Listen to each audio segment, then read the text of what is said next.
Permisi Bu, perkenalkan nama saya Karissa Devriati Ronaldo Loksaharibu. Saya berasal dari kelas 10 MIPA 2 Bu.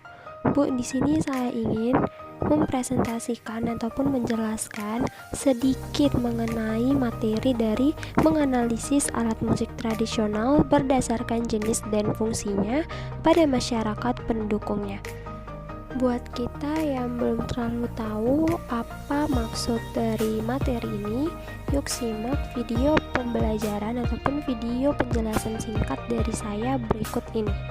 Nah, sebelum saya memulai menjelaskan sedikit materi dari bab ini, ada baiknya saya mengingatkan kembali ke teman-teman untuk selalu mematuhi protokol kesehatan dengan mencuci tangan dengan sabun dan air yang mengalir, memakai masker jika kita berada di luar rumah, menerapkan physical distancing yaitu menjaga jarak minimal 1 meter, dan mengkonsumsi makanan yang bergizi beserta buah-buahan yang bervitamin.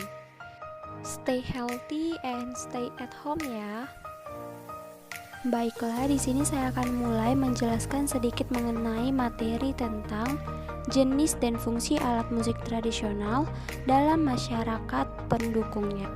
Pelajaran ini adalah pelajaran yang sangat penting untuk kita.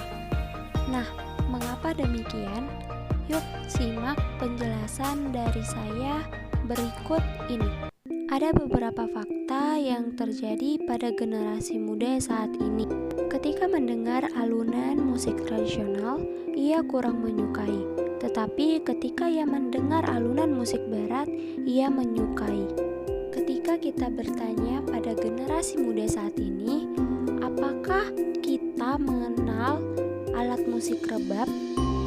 Pasti sebagian besar tidak mengenal apa itu alat musik rebab, dan bahkan ia tidak mengenal apa alat musik dari daerahnya. Itulah yang terjadi pada generasi muda saat ini. Miris sekali bukan? Lantas, bagaimana keberadaan alat musik tradisional Indonesia pada saat ini apabila generasi muda sekarang tidak mengenal, mencintai, dan melestarikannya? Nah, jadi itu adalah tujuan mengapa kita harus mempelajari materi ini, agar kita sebagai penerus bangsa dapat mengenal, mencintai, dan juga melestarikan alat musik tradisional Indonesia sehingga kelak bisa diwariskan ke generasi berikutnya.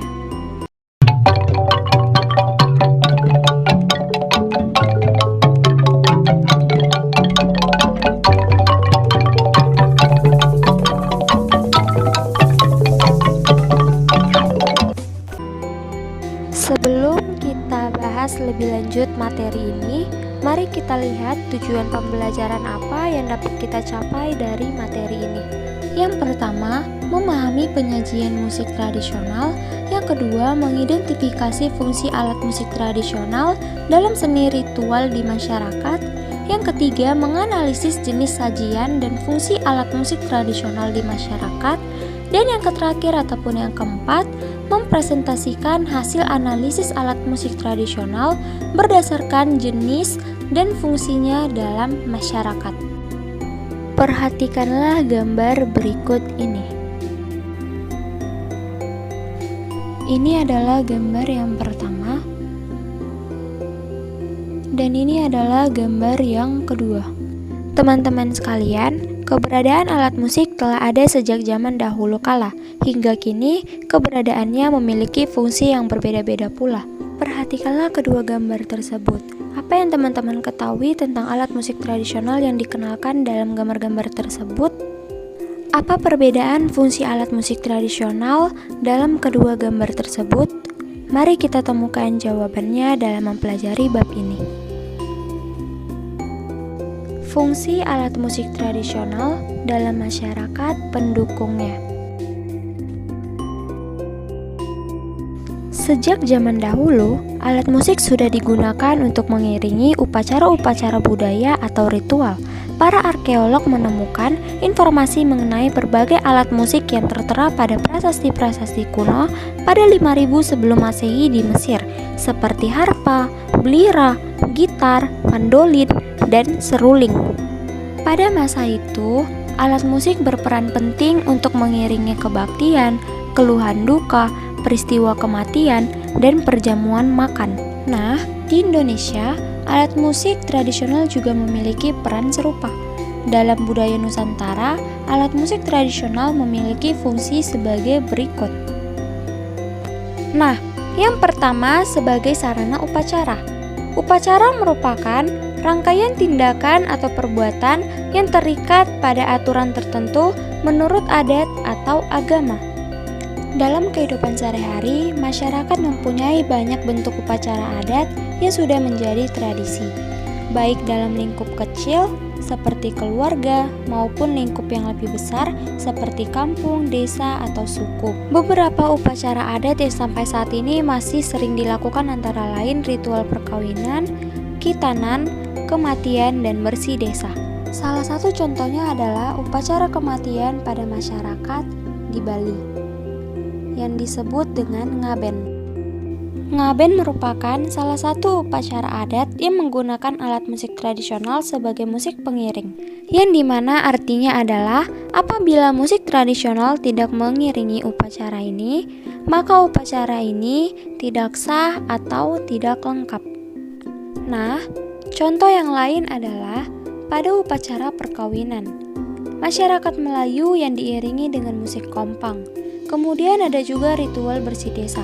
Bersih desa ini merupakan upacara adat Jawa untuk memberikan sesaji kepada danyang desa untuk membersihkan desa dari roh-roh jahat ataupun roh-roh yang mengganggu. Nah, itulah contoh-contoh ritual atau upacara yang dilakukan dalam masyarakat di Indonesia yang diiringi oleh alat musik tradisional Indonesia, sehingga alat musik tradisional berfungsi sebagai sarana upacara di dalam kegiatan-kegiatan tersebut. Yang kedua, sebagai sarana hiburan. Selain untuk kepentingan upacara, seni musik tradisional juga dapat berfungsi sebagai sarana hiburan. Contohnya, kalau ada pagelaran-pagelaran ataupun pertunjukan-pertunjukan, sehingga pengertian hiburan dalam konteks ini adalah sajian alat musik tersebut tidak digunakan untuk peristiwa atau ritual khusus, tetapi sengaja dimainkan untuk menyenangkan hati para pendengarnya. Kurang lebih seperti itu ya teman-teman. Yang ketiga yaitu berfungsi sebagai pengungkapan nilai estetis atau pengungkapan perasaan. Selain sebagai sarana upacara dan sarana hiburan, alat musik tradisional juga dapat berfungsi sebagai pengungkapan perasaan. Dengan demikian, alat musik tradisional dapat digunakan sebagai media bagi pembuat musik untuk menyampaikan sesuatu yang ada dalam hati dan pikirannya. Jadi, teman-teman sekalian, ada bentuk-bentuk ekspresi ya yang dibuat, misalnya dalam bentuk kritikan, dalam bentuk ungkapan jatuh cinta, ataupun dalam bentuk ungkapan kesedihan. Jadi, proses penciptaan karya melalui alat musik tradisional ini tidak berdasarkan untuk keperluan yang lain, seperti untuk mata pencaharian, tetapi fokus pada ungkapan ekspresi pembuat musik. Nah, salah satu contohnya adalah karya Marto Pangrawit yang berjudul Layu-Layu. Nah, karya ini merupakan ungkapan ekspresi kesedihan beliau ketika ditinggal wafat oleh istrinya pada waktu itu. Kemudian ada lagi contoh yang lain, Ki Narto Sabdo yang menciptakan Gending Sarung Jagung untuk mengekspresikan begitu beratnya perasaan seseorang saat sedang jatuh cinta. Jadi, untuk pengungkapan perasaan ini lebih ke bagaimana perasaan si pembuat musik ya teman-teman. Jadi, kalau dia sedih, dia buat musik yang sedih, maka itu berfungsilah musiknya sebagai pengungkapan perasaan.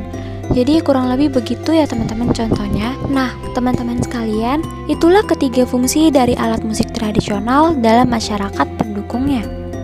Untuk contoh-contoh lainnya, teman-teman sekalian dapat melihat di berbagai media sosial lainnya. Sekianlah video penjelasan singkat dari saya mengenai materi menganalisis alat musik tradisional berdasarkan jenis dan fungsinya pada masyarakat pendukungnya.